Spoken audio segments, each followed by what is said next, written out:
next week, hopefully we'll have Brian back in. He's been dealing with some issues. He's got a back. He's got his own The back Jose discomfort. Abreu back injury. He's on the IL, but we'll send him on a rehab assignment. Maybe he'll make him do the NFL pod with the boys. Yeah, Just send him a little get rehab the reps. assignment. Welcome back to Beyond the Diamond. We have Josh in front of the camera today and behind the camera editing. Joshua, Both. the Astros are on fire. I'll say it. Yeah. I'll say it. Yeah. Winners of 7 of their last 10. They take another series against Miami, taking 2 of 3 there, coming back home to a pivotal matchup against Seattle. We'll jump into all of that, fan questions, and kind of the quarter mark left of the season. Yep. Before we get into that, this episode is brought to you by Big City Wings. Big City Wings is Houston's wing joint. It's Apollo's wing joint. Be someone at Big City Wings. Other than the Astros home stretch, it's football season. College football, NFL, they have specials going on. All the way from their Gridiron special on Saturday to half-price apps and Margarita Madness on Friday. Double boneless wings on Thursday. It's always one of my favorites. Just a little double up. Just double up Food. Action. Buckets of beer. So come experience Big City Wings. Their treatment is first hand, first class. And we have a cornucopia of sports, football, NFL, college, Astros home stretch. It's just go watch the game. It's going to be a fun fall in Houston. It's going to be fun. I think this is one of the first falls that there's excitement for all 3 sports at one time, and it's not 2018. Yeah. Yeah. It's not that. It's not that. So era. shout out to Big City Wings for being our presenting sponsor on today's episode. But yeah, let's just jump into it. 2 out of 3. They dropped the first Huge. one. They dropped the first one with Framber. That was rough. Yeah, I thought it was going to be one of those series like just get the hell out of Miami. Yeah. And that game in itself, I said it hyperbole, but I think there's maybe 15 outs that were all over 95 miles an hour. There really was. There was, if you look at the Savant thing, there was like the top 5 hardest hits. So at one point in the game, the top 5 hardest hits were the Astros, and only one was a single. The rest were outs. All the rest are outs. Oh my god. And so you had a game where you're just like, well, that's just baseball, and it sucks. It's part of the game, but it's I think magnified a little bit more with how uneasy the fan base is on social, and also the magnification of hey, we are at the quarter mark, and there's a quarter mark left of the season. Like these games, they all matter and they all mean something, but these mean a little bit more. Everything feels like it hurts you or elates you even more. And I think the big thing about this team is like whenever the moments get big where it feels like, man, the back's against the wall, they just turn it to another level, a notch. Yeah. And I think that's what we saw on Tuesday and Wednesday. They won 6-5 and 12-5. Javier got the win. Javi's gonna have this like great career, and I think he's going to circle back to this season where he was like, this probably was one of my worst years ever, but I'm going to be like 15-4. Well, he's been around a couple years, but I would call this his sophomore year. Yeah. And I would call this his sophomore slump. I mean, he pitched more than he's ever pitched in his life last year, and then did the WBC, and then he's right back in it this year. And I think the magnification of being paid the way he was paid, generational wealth. Yeah. That changes your life forever. And Added pressure, self-pressure, whatever it is, you're thrusted into the 2 spot that was either Framber or JV, however you want to cut it, last year. Yeah. And now you have all these expectations, and I think everyone else has realized, like, hey, it's not the Javi we were expecting to see, but, man, he's grinding. And I don't know if he's in your rotation in the playoffs or down the stretch. He may skip a start just because he's leaking oil a little bit. And it's mechanical. And well, even Dana said on our good buddy Believe Me 790 on his Sports Talk 790 show, Dana was on there and he said that he's not leaking oil or anything. He was basically saying there's nothing wrong. It's just clearly a fatigue issue. So I think that leads them to put him in the bullpen similar to how Brown came out. But I think they flip-flop them next time around the order. I think Brown starts and Javier comes out of the bullpen. I think it'd be beneficial all around for Javi to be in the bullpen the rest of the regular season. I don't know if he should be in there for the playoffs or he should get a start, but I think going down the stretch in the regular season, having him out in the bullpen to piggyback a start, that way, Framber, JV, whoever, if they're through the first 3 innings at like 70 pitches and they've given up 2 runs and they're in traffic, I think you should have a short leash, put a guy like Javier in there who can go 3 and maybe salvage a game that you would otherwise probably lose. Yeah, and I also, like, you have I know when you take out the emotion and you take out everything else of the Verlander trade, giving away Gilbert and Clifford, totally sucks ass. Saying that, getting Verlander allows you to be creative. What we've seen the Astros do over the last 2 weeks is go to a 6-man, moving France to the pin. Everyone was up in arms. They were very transparent, like, hey, this is the only time we're doing it. He's going to be back in the rotation. Yeah. I guess people don't really listen to context clues, but we see France be able to step in when Urquidy hits the wall on his first start back and throw a gem. And then this second time around, hey, Hunter Brown, you're going to be in the pen. Yeah, if you're not used, it's been way more than just his arm. Yeah, just his presence. It's this aspect where, and I think people don't realize, like, oh, Dusty's doing this and the RD front office. This is the plan they're doing. Like it's not. Well, this is exactly what they want to do right now. I would argue that without that move for Verlander, we're not on the run we're on right now, and I think we're like 6 games back. That's a fair. I think that move saved our season. And it's a move that's not Verlander going out throwing 3 complete games, because that's not the Verlander you're getting. To be fair, maybe a smaller arm could have had the same impact, just somebody to eat innings. But either way, it's had the impact it needed to have. 100%. Yeah.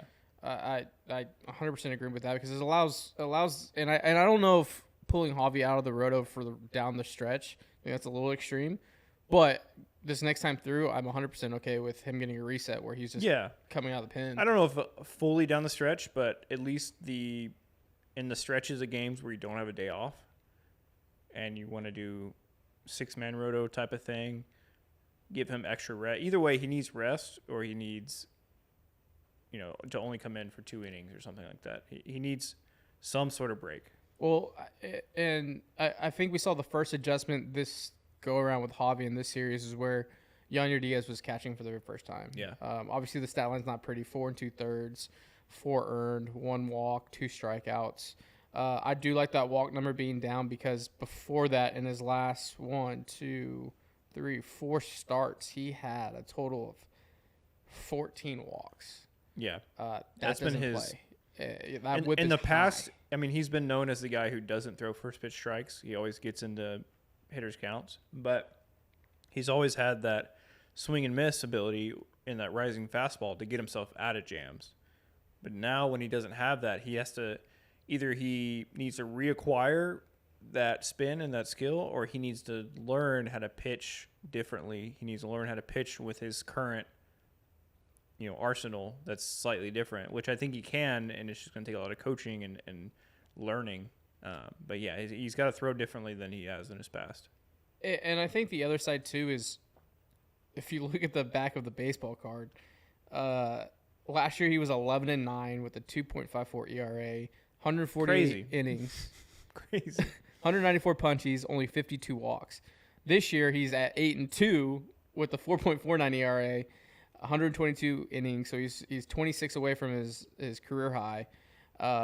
The hits are up, the walks are up. He's at 42. He's almost passing his career high in walks.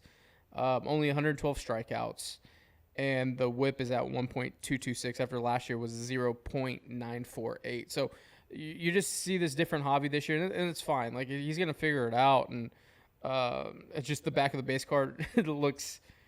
You would think he was 8-2 last year with those stats when he was really 11-9. Yeah. And so that's just baseball. Well, and that's similar to the year JP Prince is having this year, 9-3 with a 2.74. We can touch JP in the next segment, because I got some propaganda to push. All right. Just a whole JP France segment. That's fine with me. But look, good teams figure out ways to win a ball game. The bullpen went 5 1/3. Tuesday, and then 4 innings yesterday in Verlander started. That's 9 1/3 clean innings. Yeah. That's huge. And I think the bullpen kind of had a little swell in July, and then it's kind of been nailed since then. You have Rafael Montero, who's pitching in some high leverage situations, some low leverage situations. He's kind of finding it, regressing back to the mean the other a way. little bit, yeah. Stanek has I think a 1.6 ERA since July 1st. Yeah. Presley's been nails. Harris has been nails. Abreu's been nails. Kendall Graveman shaved his beard. All of a sudden, he's me and Kendall on the level. The Houston Heat will get you. Yeah, I think that was. I think it was bothering him. Yeah. He was just like. But he did do it on the road. Oh yeah, that's true. Because it was New York. Maybe he did it because he didn't go to the White House. I don't know. It was definitely after giving up those runs against the Yankees. It could have been a superstition for sure. But he looks great. I don't think I'm missing anyone. Maton's on the shelf right now. But to be able to have a sixth guy in that bullpen as a bridge guy, huge. And that's where you see J.P. France and Hunter Brown, who pitched against Miami, pretty damn nails out of the pen. Yeah. That was the most confident I've seen Hunter Brown since Yankee Stadium. Yeah, I think it's a lot to do with Hunter. I think it's less fatigue and it's more about mechanics and maybe mental side of it. And he seemed like he was having fun again, if that's weird. Yeah. Like he just seemed like he had low pressure. He got to come out there and he just got the shove. He didn't have to worry about the pressure of a start and the division and all that. Well, I think it's another thing too, and by getting a Justin Verlander back, when you let him walk and you pay Javi, and then you hear every pundit in the city and every fan is like, "Oh, don't worry, we have baby JV to step right in." Yeah, he's still a rookie at the end of the day. It's still his first time going through a full major league season, the ins and outs of being a professional ball player, and those expectations, on himself and from the city, literally is the huge. highest. One of the highest expectations you can possibly get is to be compared to future Hall of Famer Justin Verlander. Like that's, I can't even imagine being told that, oh, you remind me of Justin Verlander. I can't wait for you to go out there and have a 1.5 ERA or something. And that's all you hear. Oh, and by the way, for the defending champions, you're going to be slotted in the 3 spot. Yeah. With expectations to be a front end guy. Yeah. All at his age. It's a lot of expectations. There is one guy that's slotted into the 3-4 slot and has had a great season, hasn't he? Yeah. Mr. JP France. If you haven't seen my Twitter account, I have a future bet right now. Yeah, full disclosure. Yeah. Yeah. This is completely unbiased of why JP France should be the AL Rookie of the Year. Start the campaign. Everybody, hashtag JP France ROY. And look, I may or may not be getting the list of all 30 writers who are voting for Rookie of the Year and compiling a full deck and going to present to them why JP France full PowerPoint deserves to be Rookie of the Year. He's 9-3 with a 2.74 ERA, 102 innings, 73 strikeouts. I understand that's a little low. I understand. 1.2 WHIP, a little high. I get that. 2.4 WAR. We're in a day and age where WAR matters. Yeah. Pause. War's not good. Or what is it good for? What is it good for? It's good for JP France to be Rookie of the Year. 2.4 WAR. And this guy's just stepped up. It's tough with Gunnar. It is very tough. I agree.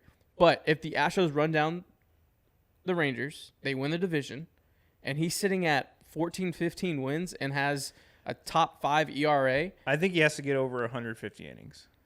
Minimum. Think so. I think you have to be between the 150 to 200 inning range for it to be considered. But to have this conversation right now in August, where we spent a month at spring training and did not see him at all. Just he pitched wild. 0 innings. Yeah. And we're sitting here in August, we're like, JP France, Rookie of the Year, is a huge testament to what he's been able to do. He's been able to come up, eat innings, give this team a chance to win. I don't think we're right here without JP France. I really don't. I don't think this team is in the thick of it and doing what we all thought probably Hunter Brown was going to do this year. And I think if you take out JP France as a name and you put Hunter Brown with these stats, I guarantee you MLB.com is 100%. This is why Hunter Brown is the Rookie of the Year this year. So I think name recognition is going to get there, and I'm going to do everything in my power to do that because I have a $30,000 bet. I didn't bet $30,000. My payout is $30,000. $200 $200 to to win win $30,000. That's So that's a 15,000 to 1 odds, I think, is what it was. If you hit that, don't be surprised if JP France wins Rookie of the Year, and the next podcast is from some tropical island somewhere. I will be actually growing a mustache like JP France. I don't care how long it takes. Yeah. Maybe that's what you should do for the campaign. Not shave until JP France wins Rookie of the Year. Not shave up there. You shave everything else, but not Just shave up keep there. the stat. Okay, Yeah. I could do that. But yeah, so JP France, just keep doing you, Bubba. Look, you do you. I'm gonna do me. I'll shit post on the internet. Don't Yeah. worry about it. I'm gonna whip some votes. Whip the votes. But all in all, as we go into the quarter mark left of the season, winners of 7 of the last 10, taking 2 or 3 in Miami. We saw Yuli, good friend Yuli, Good. Glad he got friend his of the ring. program, got his ring. That was Yeah. awesome to see. Verlander got a win last night. He's got run support of the last 2 starts, and he's not know what to do with it. Yeah. I guess he's Yeah, just I trying know. to figure that out. He Yeah. got more runs the last 2 starts than he did the entire 7 years. I he's been think here. they're kind of in an in between mode here, where they're tweaking with the stuff the Mets were telling him and the stuff he did Yeah. last year, and trying to find some middle ground, because he is throwing a lot more. Because they talked about with the Mets how he was throwing his fastball more in, and the Astros usually teach you to throw it up, and he's been throwing it a lot more up and in. Yeah, he's And when missing it a lot of arm hits, side. yeah, when it hits, it hits. But when he keeps missing it, he getting 3-2 counts, and then eventually walking them. I think that's where a lot of the troubles come from. But I have no doubt that he'll figure it out going down the stretch. Oh, I do too. And look, the guy's ultra competitive. I think the other 50 things you can't quantify on a spreadsheet is the fact that he's able to be the teammate that we saw last year, which was completely different of what Justin Verlander's been his entire career. Yeah. The young guys are going to lean on him. Just the 6-man rotation aspect. His fastball was sitting 96, 97, so not really worried about if he can get it. No, I mean To that he's number. still at 40 years old threw a 97 up and in fastball in like the 6th inning yesterday, or the 5th inning, like late when his 93rd pitch was 97 miles an hour. I was like, all right, he's healthy, he's fine. Just got to figure out the rest of it. Yeah, and look, the R&D department is top class, and they're Props gonna to be them. able to give him the opinions and the things to tweet, because we saw it. The New York Post leaked this crazy gossip, I guess is the best way It to was put very it. very like TMZ. Yeah, it was very Gossip Girl, like Yeah. spotted Justin Verlander at the Empire State Building XOXO. Yeah. By the way, he's a diva. I'm like, he is a 2-time World Somebody Series said- champion Yeah. who is a first ballot Hall of Famer, who is coming over to your franchise and is like, hey, you guys aren't doing this. Let's do this because the Astros, who are the standard of the league, are doing this. Let's get everything up to par. And someone was like, my feelings are hurt. Yeah. He's like, y'all kind of suck over here, huh? Yeah. And they're like, oh, how dare he say that? And Yeah. it's like, yeah, you suck. They were behind in the times, some would say. That's Hey. what we call a callback. All right, let me give you some Astro stats. Okay. And let's see, we're at the quarter pole mark. Quarter pole. That's where the races are won. Yeah, The quarter pole. the final stretch. That's where it's won. Kentucky Derby winners win at the quarter pole. So Kyle Tucker is at 24 bombs, 24 steals. Where do you predict he finishes the season?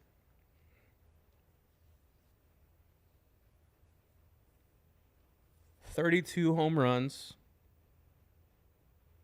Oh, that's only 8. We have 40 games left. Yeah. 8 home runs would be a home run every 5th game. Yeah. That's pretty good average. That's I'll what he's say- on pace for, I Yeah, think. I'll say 32 home runs, Okay. 37 stolen bases. I think he's going to turn it up. Ooh, okay. I think he's going to turn up the stolen base metric. I'm going the opposite. I think he winds up at 35 bombs, Wow. and he gets 30 stolen bases. He gets his last one in like the last week. I think he starts running less and hitting more power, later in the season. Your legs are a little Yeah. tired. So, yeah, I'm going 35-30. I think it's kind of ironic, or the universe has jokes, that the 2-time the Astros have an MVP potential winner is There's a generational a generational player that does something having so one of their dumb. best years of their career. Yeah. So you had Breggs in 19 that should have won over Trout and didn't. Yeah, I mean, you could argue Trout won it, but like out of the rest of the league, Yeah, Bregman had the better Bregman year. had Yeah, he was it, and then you have literally Kyle Tucker putting up one of the best Astros outfielders line in a very, very, very long time, maybe the best ever, and literally Shohei Ohtani's just like, I'm gonna hit 60 home runs and yeah. maybe throw. I don't know if he's gonna throw the rest of the season, but I still have enough pitching stats that are just dumb. Yeah. And I think the funny thing of all that is like the guys have rings. Like I'd rather, obviously selfishly, they'd probably rather like have an MVP. Yeah, in their, MVP in is their cool, case, but World Series rings are pretty fucking Yeah. sweet. Yeah. So I was like, I man, just hope Ohtani gets traded to the NL. oh yeah, Get him him out outta here. Get him out of here. get him out of the division first, and then Yeah. get him. Get him out of here so our guys Get can him to win the NL. MVP. Yeah.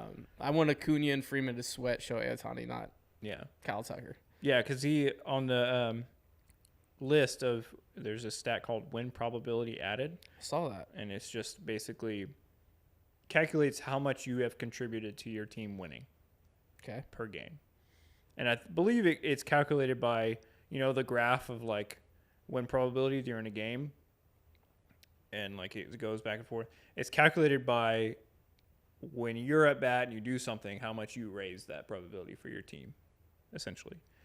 Kyle Tucker is number 1 in baseball for win probability added. Strong. Hitting. It's only a hitting stat. So, but Ohtani is ahead of him if you add his pitching and hitting. So it's like, yeah. But hitting wise, he's the best hitter in baseball as far as what he's added to his team winning a game.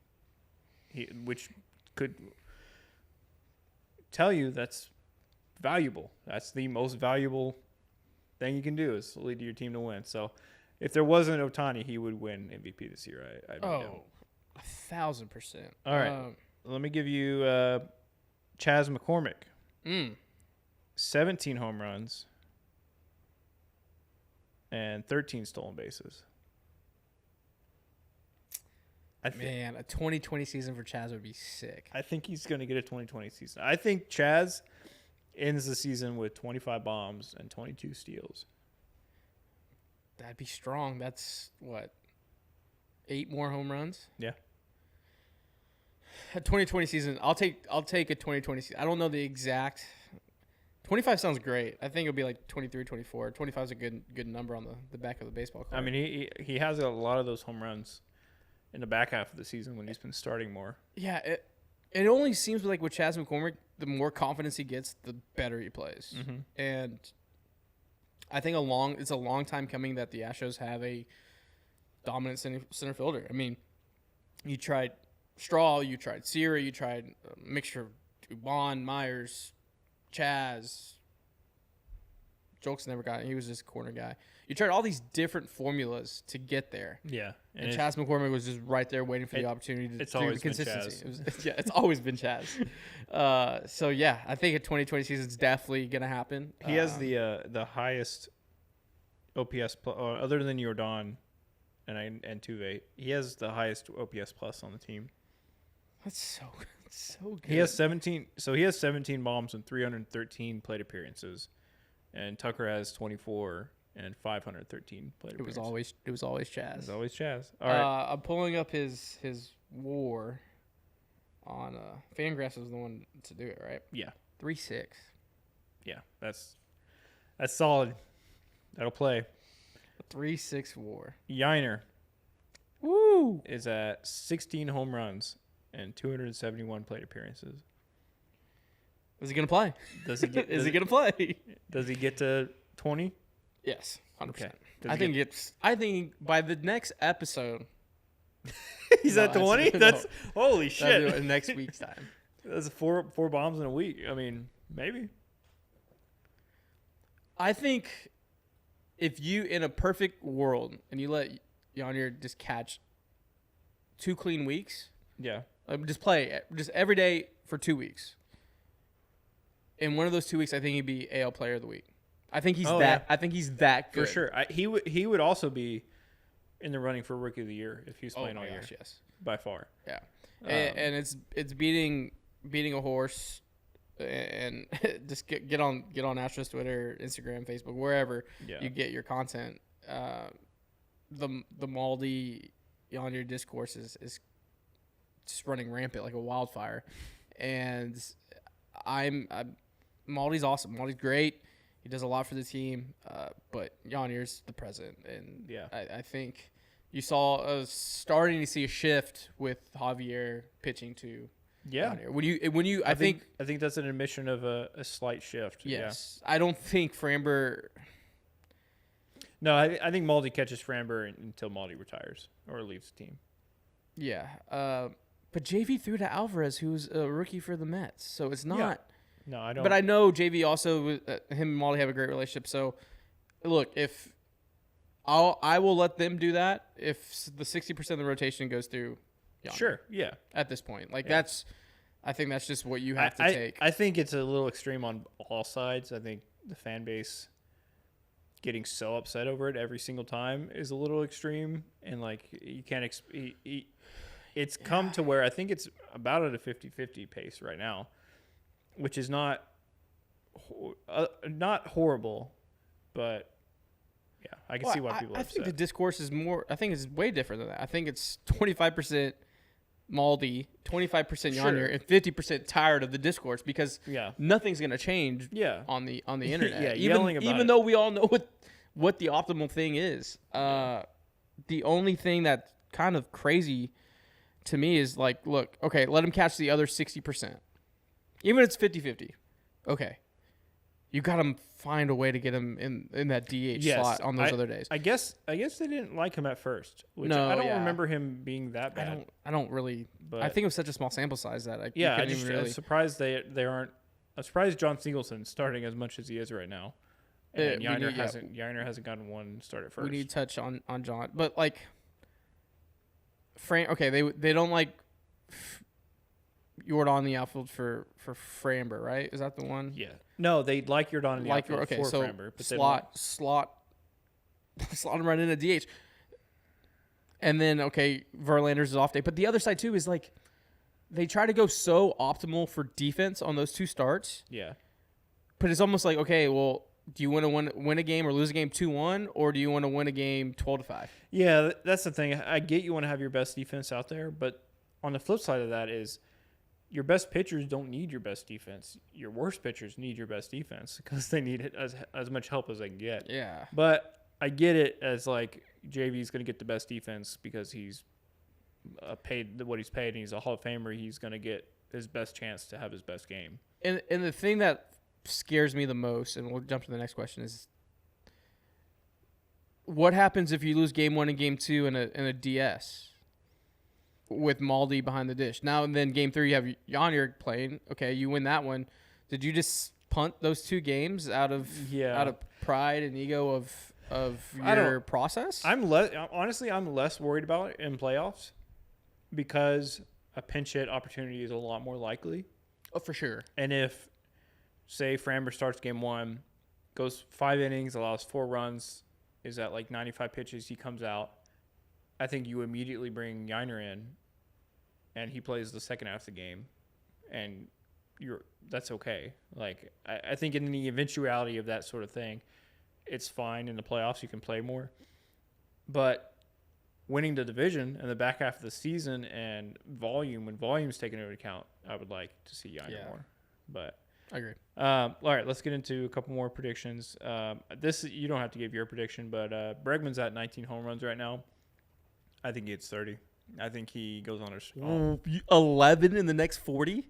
Yeah, I think Bregman he's getting hot. I think he finds he's it. He's hitting the shit out of the baseball. I think he hits 6 in the next homestand. the next long homestand. He's one of those guys. He's one of those guys that when the lights are the brightest, he thrives. He has the Kobe gene. He hit has one, the Brady gene. Another one yesterday that would have been a bomb at Minute Maid Park. That's So he on could have had two Crawford yesterday. Street. Yeah. The thing with Breggs, that OPS is probably going to get over 800. That means I think he's going to go off down the stretch. Yeah. For sure. And you know what? Price Picks gave me his more than home runs for the season at 22.5. Thank you. Is that what you did? Yeah. At the beginning of the season? I have Breggy's more than 22.5. That's easy. Yeah. I wish I would have done that. The only thing that's killing me is Javier, 191 strikeouts. Yeah. More than. I'm not gonna. Yeah, you're gonna lose that one. All right, so let's get to some pitching predictions. None of our pitchers have 10 wins yet. Framber's 9-8, Hunter's 9-8, Javier's 8-2, France is 9-3. Who finishes the season with more wins out of those four? JP France. You think so? 15 wins, JP France. Okay. All right, 15. Yeah, I can see it. Rookie of the year. Rookie Rookie of the year. All right, that's it for our predictions for the final poll. We have some Q&A. We do. Let me pull it up. Actually, before we get the Q&A, we gotta get the Sweet Green Health Yes, Report. Sweet Green Health Report. Sweet Green Health Report, powered by Sweet Green. They have a new bowl. It was, They do. The elote bowl. The Elote Bowl. Apparently, it's very good. Yeah, I think I'm gonna get one right after we get done recording. My here. fiance had it. And she said it was delicious. It was a fire. Yeah. What's your? Have you been? Actually, I'm gonna do a little classic Caesar salad. I've been all about the chicken pesto. Chicken pesto slaps with a fresh shaved Parmesan on top. Yeah. Oh yeah. Yeah. You get that pesto vinaigrette Oh on there. yeah, you shake it up. Yeah, that Yep. Sweet Green. Little croutons. A little. Ooh. They do like the bread croutons too. Like Yeah. Oh yeah. Crunchy. yeah. Go out there, Sweet Green, sweetgreen.com. Find the closest one near you. Ours, if you're downtown, it's on Main and Walker. Something like that. It's down Maine. You can find it. We go there. Yeah, Maine and Walker. Yeah. We go there quite a bit. All right. Shredding season. Michael Brantley. Look. Where I've we been at? saying he's coming back. Yeah. I've been very adamant he's coming back. Yeah. That's my parking. Sorry, Yeah. guys. Sorry, that's my parking. Publicly, you've been very adamant that. Publicly, I have been very adamant. Yeah. It was just it was labrum surgery. It was labrum surgery. They rushed back Jake Myers last year. You were right because you said at the earlier in the season you were like, I don't know if he's gonna be able to come back like right now. Yeah, when on they their were timetable. like, yeah, when they were saying, oh, he'll be back in June. You were like, but now September is a timetable that makes sense. 100%. And I think that's what they should have just said that from the very beginning. Yeah. Like, if your expectations, and I get it because it felt like very like Chucky Brown, like was it Charlie Brown? Chucky Brown? Chucky Brown. Charles goes by Chuck. That's true. Yeah. So it is Chucky Brown. Chucky Brown. Yeah. Chucky Brown. I don't know why the penis never went with that.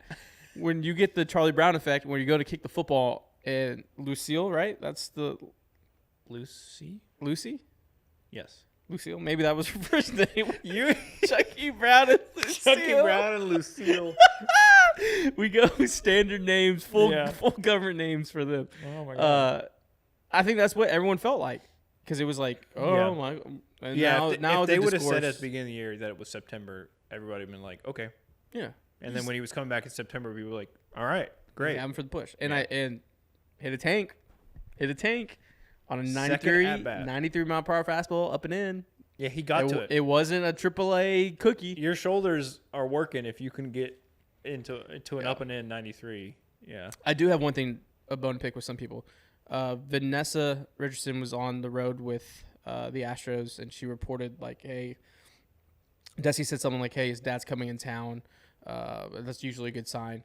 People were like, oh, we're letting dads now make decisions. And Michael Brantley's dad is a big leaguer who's been like his hitting coach his entire life. Yeah. The professional hitter Michael Brantley you love and cheer about It's because of is him. because of his Yeah. dad. And I was and because I retweeted it just because the news broke and my comments were filled with that, and I was like, let's take a step back, everyone.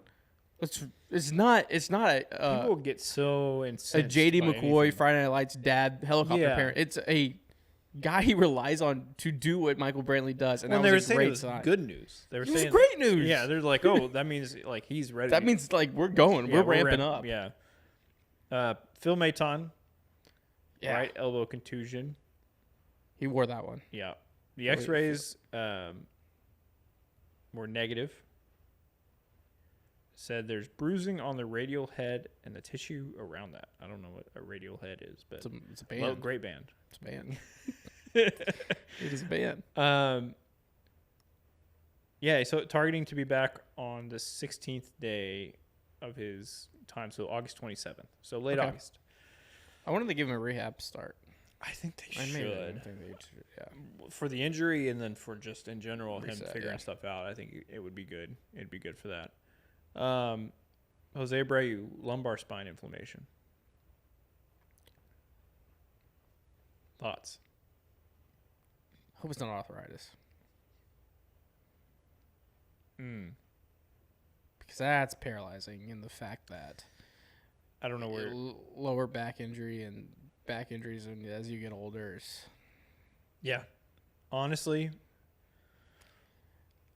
I wouldn't I be don't know. surprised if that's been happening all year. it says expected return August 20th.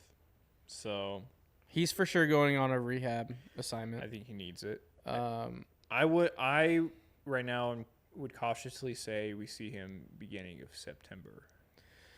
yeah, I hope they take their time with it. yeah.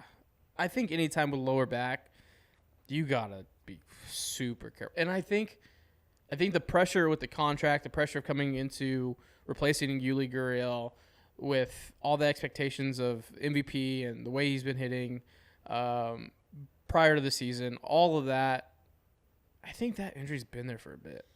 No, Because I we think saw so. a different Jose Abreu when we were in West Palm Beach. Yeah, We saw an Abreu that, he looked like the MVP Abreu. yeah, he was hitting baseballs hard. Something happened. I think so. And I think I think it's come You- and go. you don't want to like be like, oh, thanks for all the money. By the way, my back's hurt right now. Yeah, I think he was trying to fulfill his for sure. obligations. You know, he was trying to he was gritting through it and trying to contribute to the team. Oh, and by the way, your face franchise goes down for 60 games. Yeah, and Yordan especially, Alvarez especially goes with down all for that, he yeah. was like, I can't say Yeah. something right now. You know, but I do hope that they take their time with it. He hopefully can come back at least by mid-September, get his reps in, and you know, could you imagine if we got the right Abreu back? the right Abreu, the right Brantley. You have Jose Altuve, who's getting into his groove. You have Yordan, who's getting in his groove. Yeah. You have Justin Verlander, who also missed beginning of the season. He's going to get in his groove. Yeah. All of a sudden, you have all these guys that were Essentially, you have the team that won the World Series last year, except for you add Kendall Graveman to the bullpen. You add Jose Abreu, hopefully in his prime, not prime, but in that area. just in that, play yeah. above your means. And you add Michael Brantley back to the team. Like that's huge. And then you have the flip side of regression to the mean, where if you get a Montero, a Stanek to plug in with your Neris, Abreu, Presley, Graveman. and Kendall. That's a bullpen. Like, that is a bullpen. oh, and a by the way, half. Jose Urquidy has 96 in him again, Yeah, and he's throwing the sweeper like at 50% of the time. yeah. And you have a JP France. Rookie of the year, JP France. That's a hell of a team. That's a hell of a team to go into the playoffs if they're all And right. that's a team that doesn't have a lot of miles on them. Mm-hmm. I know the flavor of the month and the flavor of the year has been the Texas Rangers. They've logged a lot of innings. And October's different. And they also sneaky, probably not going to happen, but sneaky potential. Forrest Whitley still waiting in the wings Yeah. with his injury, and they say You never know. They said his return could potentially Throw in be the pin. September, and they said potentially as a bullpen guy. Throw him in the pin. Could you Fucking imagine? air it out. Could you imagine? Air it out. Anyways, that was our sweet Is green. Forrest Whitley in the room with you right now? Is he? Forrest Whitley is the best pitcher. No, that was our sweet green health report. Sweet Green Health Report. I'm going to Yeah. give you one of them elote bowls. let's get into our Q&A. Yeah, a little mailbag to wrap it up. We'll start off with the first one. That's from Mr. Tony Adams. We call him Iron Man here at Apollo. I wish I were Justin Verlander's personal blank. Shopper. Ooh. Let me go out there and buy the cars and like, Oh, not like I thought you were like talking about like grocery shopper. No, Like, the actual no. like. You know how like rich people have like a personal shopper that like goes and Oh buys yeah, of shit course for I them? know that. Yeah. Well, I Like know so, picking out his from- watches, his yeah. cars. that. Yeah, Damn, that's pretty good. beat that. I think a driver would be pretty sick. Okay, his chauffeur. You know, because you're gonna get a sick car, yeah, but I'm his personal driver, but I get to drive in his warehouse full of badass cars. That's what I get to drive. yeah. Look, I'm we're- not saying we're a establishing- suburban. Yeah. We're establishing that you've been his personal shopper or his personal driver for years. You have a great relationship. He's like, yeah, no, take the No, Lambo out. yeah. Like. No, I got it. I got. No, I'm changing it. Oh, okay. Fall guy. you don't want to be that. Yeah, because the odds of that happening are so low and minimal. So he has you on retainer. You're on retainer. Oh, You're getting that retained checks. Okay, I get what you mean. Yeah, Yeah, so you're getting paid whether you have to fall or not. exactly. Gotcha. But grenade in the room, you're diving. You're on it. Okay. That's a good question, Tony. Could have said. I think number one answer was center fielder, Yeah. and then second one was catcher. I think that Okay. was what. Would you want to be his personal catcher right now? Could you imagine if JV was like, no, I have to have a catcher. You have to sign this guy. You have to put him on the 40-man. Put him behind the plate when I pitch. I love that. I work He one might- day. He might hit .2. I work 1 day a week. Are you kidding me? And get a big league paycheck? Could you hit over .25 in the league? Me? Yeah. 1,000%. 1,000%. No, I just want to just think about this.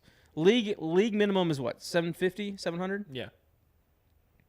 If I'm his personal catcher, 2023, he has started 19 games. So you work 19 days. What's 750? What's $750,000 divided by 19? Let's find out. It's great. This is great podcast. This is great audio and video. If you're still tuning in, thank you. Hit that subscribe button, like, subscribe. 36 racks a game. 36K for every. Sign me up. And you get to play in the bigs. And you're the bigs. You're the show. But you'll get shit on every Doesn't time you matter. hit. Fuck, Every time doesn't you hit, matter, dude. and you're like, I'm oh. sitting up there like, okay, 4 at bats, 36. That's what 9K this at bat. Baby, I'm taking hacks. Hacks. That's $9,000 type hacks. Yeah. Actually, I'm only probably seeing 3 pitches because I'm striking out. That's $3,000 That's true. swing. Yeah. Where else Well, am I I would- doing that in America? I would just take every pitch. I just hope that he has no command. I get a walk, here and there. hacks. Get a 3 get hacks. a 100 on base percentage. I'm finding a barrel. All right, next question. If Brantley is back, this is from K Mays. Shout out K Mays. I think I'm on a couple beers. If Brantley is back by September, how does the outfield rotation look? It's a very good question. You had a take. You had a very good tweet. I don't know how possible it is, but I think for the team it makes the most optimal lineup if Brantley can slot in at first base. And which shoulder is it? Is right shoulder? It's left shoulder. It was non-throwing, right? Non-throwing, right? So it'd be his Yeah. right. I don't know if that makes the most sense, but I feel like that is less likely for injury, and then also it just fills out the lineup the best. Then you have Abreu or Singleton on the bench. Could you imagine? Like All of a sudden, somebody you're like pretty somebody deep. like Abreu, like if he's okay with it, if he's like, all right, yes, I've been hurting, so playing less and being able to just pinch hit here and there would be best for his health, and then the best impact on the lineup for him to be on the bench to come in and pinch hit. I mean, that lineup is dangerous. Very, very dangerous.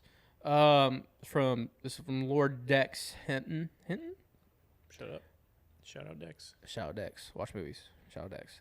Obviously, Pena had an insane October last year, but what is it fair to expect him from this year's rookies in the playoff? What's fair to expect from this year? Oh, okay. Yeah. What do we expect from him this post? From him and from the rookies, from this year's rookies as well. JP's going. He's going through. I think he's. It's just a sophomore slump. It just they had the book. Yeah, I think he's been there, and all it takes is getting hot. You need one good month. All it takes is getting hot at the right time. Two That's good what months. happened last year. It could happen again this year. I don't have the expectation that he's going to win ALCS MVP or anything, but I think I wouldn't be surprised if his abilities ramp up. Yeah, it would be regressing to the mean of positive, like from where he is right now. Yeah. Obviously, that's a lot of hopeful and wishing, and obviously the stats say he's not that player right now, and it's obvious with the eye test and by the stats. At this point, you have 2 good months.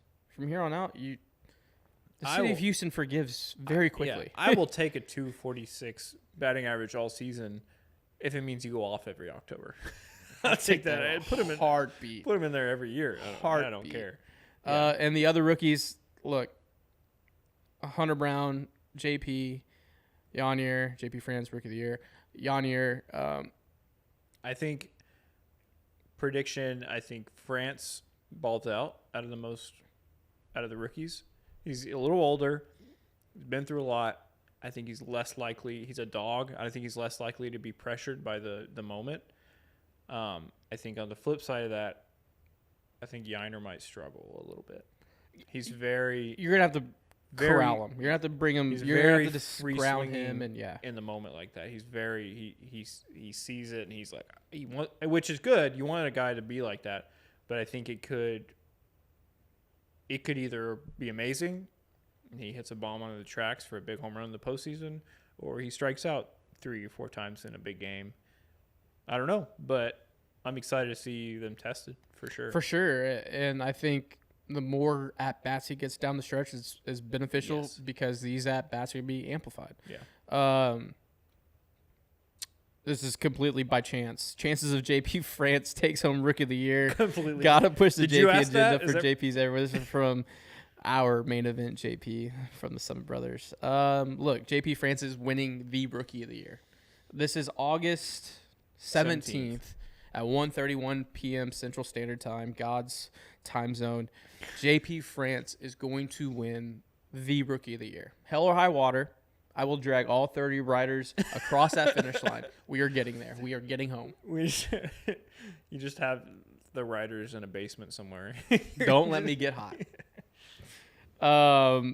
This is from our good friend Paul. Roster expansion strategies with and without Brantley / third catcher. I forgot about. Yeah, we haven't talked about that.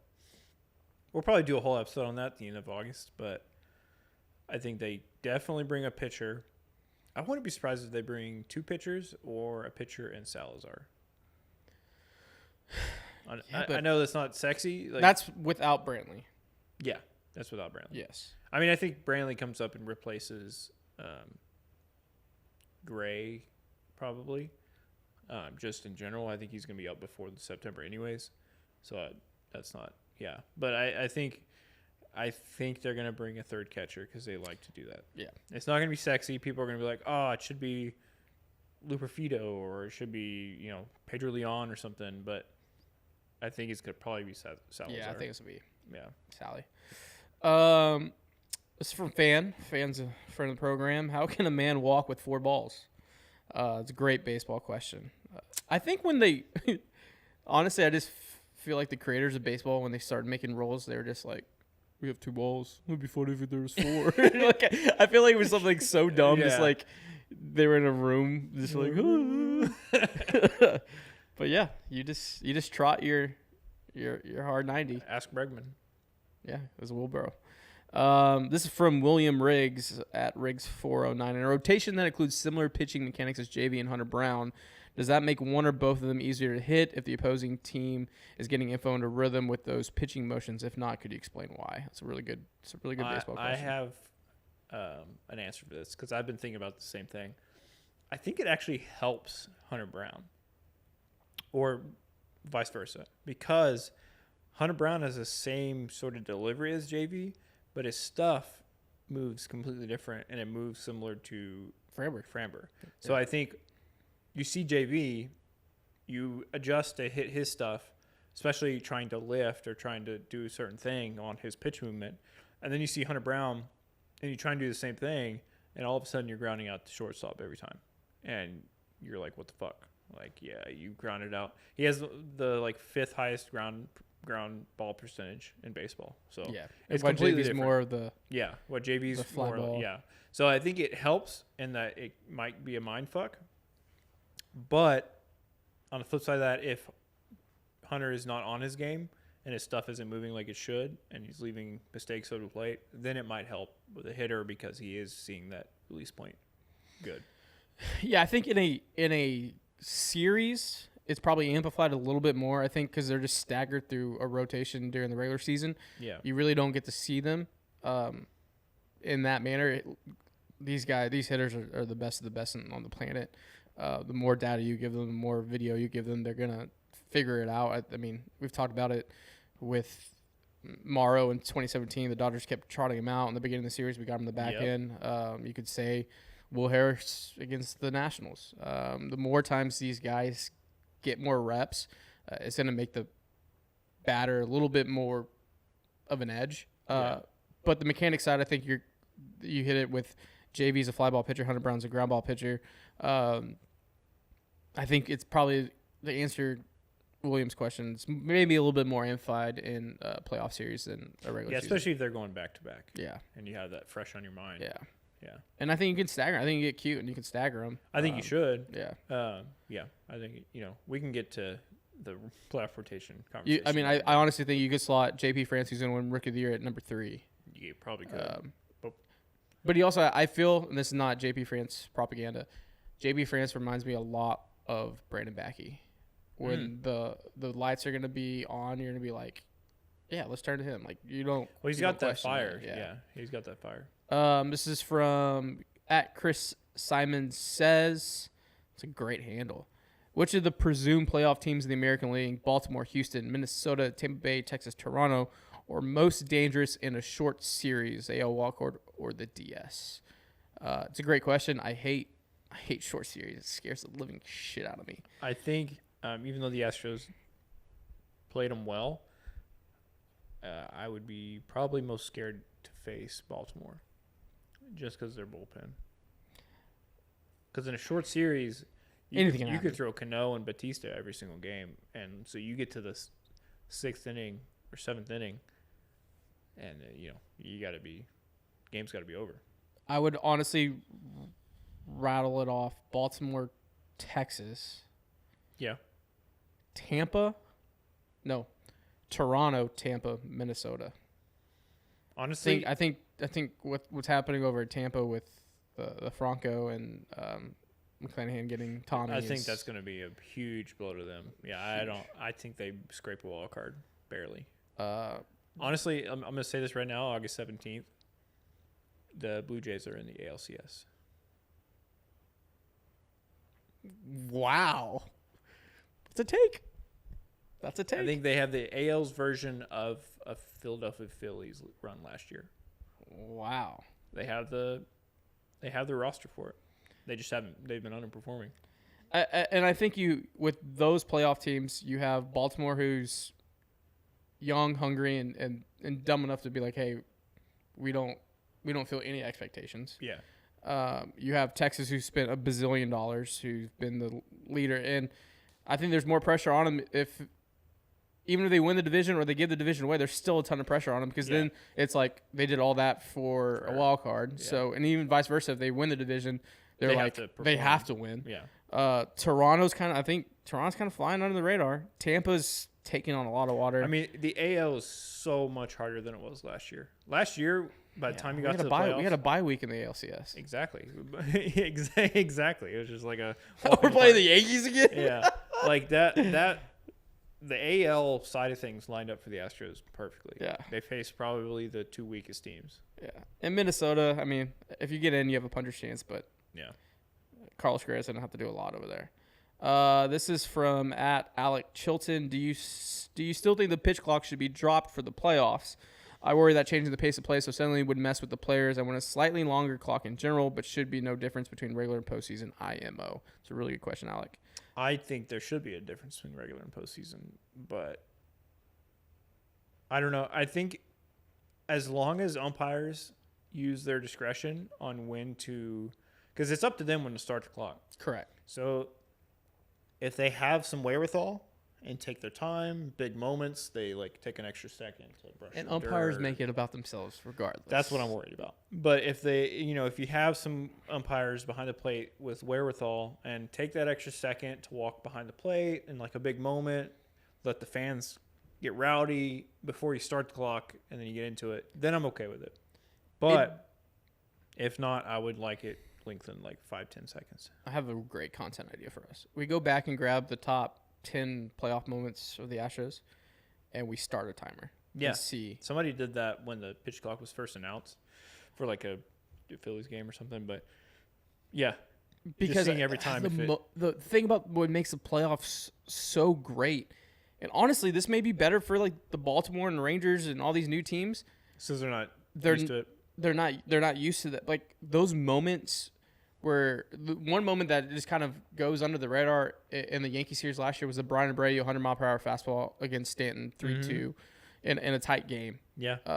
And he dots one up on the corner. Like that moment felt like 2 hours. I don't know what the official time was, but I feel those like moments breathe. I feel like a pitcher that throws gas like that needs that time because the more time you have in between of quietness and like getting ready, I feel like that 100 feels even faster. But when you just do a pitch and then you get tense and you're going to throw another pitch, then the hitter's like ready. They're I mean, the Alvarez home run. I mean, yeah. Alvarado could very well in a timer situation throw that pitch right, or even Robbie Ray throw a pitch that gets felled straight back, Probably get the ball, and he's probably throwing something. He's not gonna overthink. Like, are you taking the chess match? I don't know. It's interesting. I do hope. I don't think they're going to change the rules because I think that'll be backing out, and they're not going to do that. But I do think they might send a memo or something to umpires to kind of have them take that extra beat between like if it's like an 8-pitch at bat and he just fouled one off again. Like the umpire takes an extra beat, steps to the side or something, removes his helmet, and then gets behind the plate and starts the clock again instead of just starting it. Yeah, I mean, to wrap up the question, like I just go back. We were at the World Baseball Classic final, and the Trout Ohtani final at bat. Like it would just, if you had a timer on that, it just would have been so. Ugh.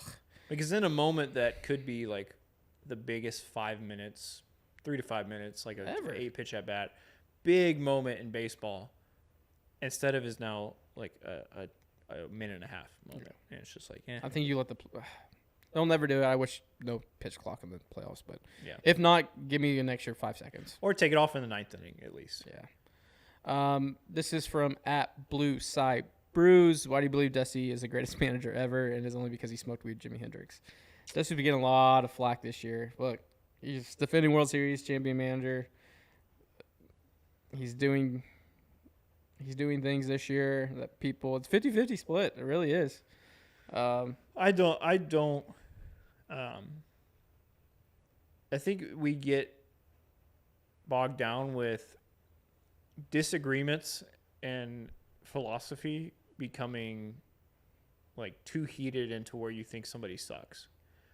Like I might disagree with a couple moves Dusty makes, but overall I think he's an amazing manager, and I think I have no issue with him leading our team. I think there's a lot worse managers you can have in the league. I mean, I think people I don't know what they want instead, because AJ Hinch also made a lot of the similar mistakes. Like, Yeah. And I he's think not winning you're a lot not of games in Detroit. unless you're the manager. You're not going to be happy with every single move a manager makes. That's just, you're not going to agree with everyone and everything. It's like you won the World Series, but you did it in 6. If you win a World Series this year and it's in 7 or 5 or 6 or 4, like it's always going to be, why didn't you do this? The other side of it too is Kevin Cash pulled Blake Snell in a game where the computer told him to, when the situation and everyone in the moment was like, no, you let your horse ride. So that's just baseball. And it's you look at baseball culture as well. I mean, all the issues with,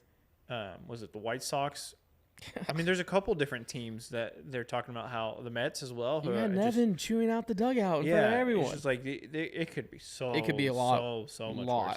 I think people get, like I said, they have 1 or 2 things they disagree with the manager about, and they let that dictate. Oh, this manager's horrible. Hey, take him, fire him, whatever. He believes in what he believes in, and so far this team has done very well. I think you can't really go any deeper than that. Yeah, and the other side, and look, there's been times where I've been audibly frustrated and on the internet frustrated with manager decisions, but in roster construction and lineups, is real. I'm sure. I mean, I think every fan base is like that. Yeah, I mean, I think anytime you are in a strategic anything, whether it's playing a video game or like anything that you are on one side with somebody else and they're making the decisions, there's going to be things you disagree with them about, but it doesn't mean that they should be fired just because you disagree with them. And I also think if you look at we have a lot of crossover with Yankees Twitter and allies over there with banter and jabs and all that. You could have your manager saying there's a lot of season left, like as you're going down on the Titanic. Like you could be sold that, or even when the Baltimore series, Baltimore's the best team right now in the American League, and with all these young guys and a coach over there, I saw tweets like, "Why is Bautista back in this game? He's the best fucking closer. Why would he not? Why would he not be called on? Like you go to your guy, like, and that's just baseball. So I think in today's age, and obviously it's quantified and magnified more in Astros because we're in it every single day. Yeah. But I just feel like there's nothing we can do about it. There's nothing any of us can do about it. It's just ride the wave. Never get too high, never get too low. And then Bird's the word. This is kind of appropriate. He was just like, what can we do to rebuild the fan base? Just win another one, and then we can just be more sufferable. Yeah. I don't know. I think in today's age with social, we're just gonna. There's always gonna be people that disagree. Yeah, that's just gonna happen. But as long as we can come together and look, you know what unifies, and you beat the fucking Rangers. Yeah, I was gonna say you know what brings people together? A common enemy. No matter we might squabble all postseason or all season, but you get to the postseason series, everybody's gonna be saying fuck whatever team we're playing. That's all that matters. Dial, absolute dial. All because right. Is that all our questions? That's all the questions we got. All right. Well, that was a pretty long episode. It was a long episode. We had a lot to cover. It's been a little bit, but we'll be back. Next week. Hopefully, we'll have Brian back in. He's been dealing with some issues. He's got a back. He's got his own Jose Abreu back injury. He's on the IL, but we'll send him on a rehab assignment. Maybe he'll make him do the NFL pod with the boys. Yeah, just get the reps in. Get it done. That's gonna do it for Beyond the Diamond episode. Shout out Big City Wings. Quarter pole episode. Shout out Big City Wings, our sponsor. Shout out Sweet Green for the Sweet Green Health Report. Sweet Green. We will we'll see you hopefully with some W's under the Astros belt. Big 2 series coming up. Yep. We'll Big see you homestand. next time. Peace. Love you guys.